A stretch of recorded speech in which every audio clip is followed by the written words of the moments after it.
शेतकरी बंधूंनो नमस्कार। खरीप हंगामाला सुरुवात झाली असून पेरण्यांची लगबग सुरू आहे। अशा काळात खतांची मागणी वाढते।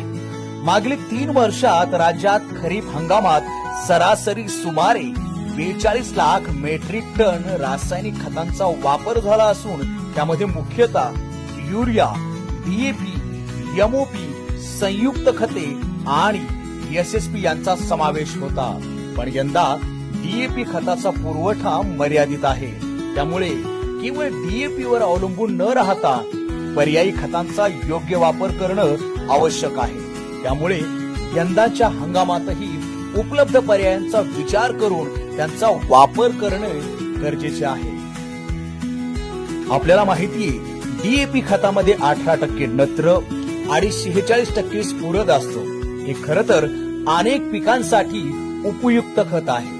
पण जेव्हा त्याचा पुरवठा कमी होतो तेव्हा आपण काय करायचं? उत्तर सोपं आहे।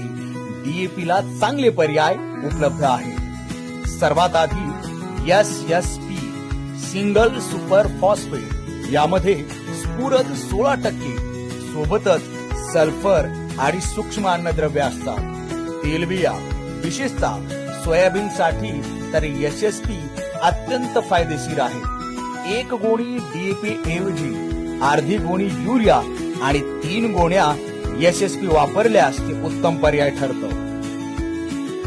दुसरा पर्याय संयुक्त खते एनपीके, जसं की 10-26-26, 12-32-16, 15-15-15, 20-20-0-13 इत्यादी। यामध्ये नत्र, स्फुरद आणि पालाश ही 3ही अन्नद्रव्ये मिळतात। या खतांचा वापर केल्यास पिकांना संपूर्ण पोषण मिळतं। तिसरा पर्याय टीएसपी ट्रिपल सुपर फॉस्फेट, यामध्ये 46% स्फुरद असतो। 1 गोणी डीएपी ऐवजी अर्धी गोणी युरिया आणि 1 गोणी टीएसपी वापरली तर ते देखील डीएपी खतास उत्तम पर्याय आहे।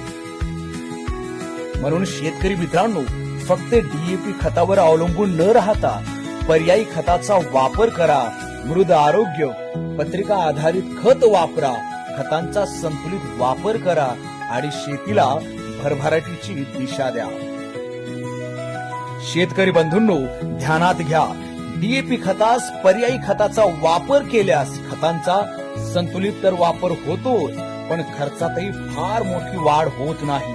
तसेच खते खरेदी करताना अधिकृत विक्रेत्यांकडूनच खरेदी करावीत व पक्के बिल घ्यावे। अधिकृत विक्रेत्या व्यतिरिक्त इतर कोणाकडून खते खरेदी करू नका। भेसळयुक्त अप्रामाणिक खते आढळून आल्यास कृषी विभागाकडे तात्काळ तक्रार नोंदवा।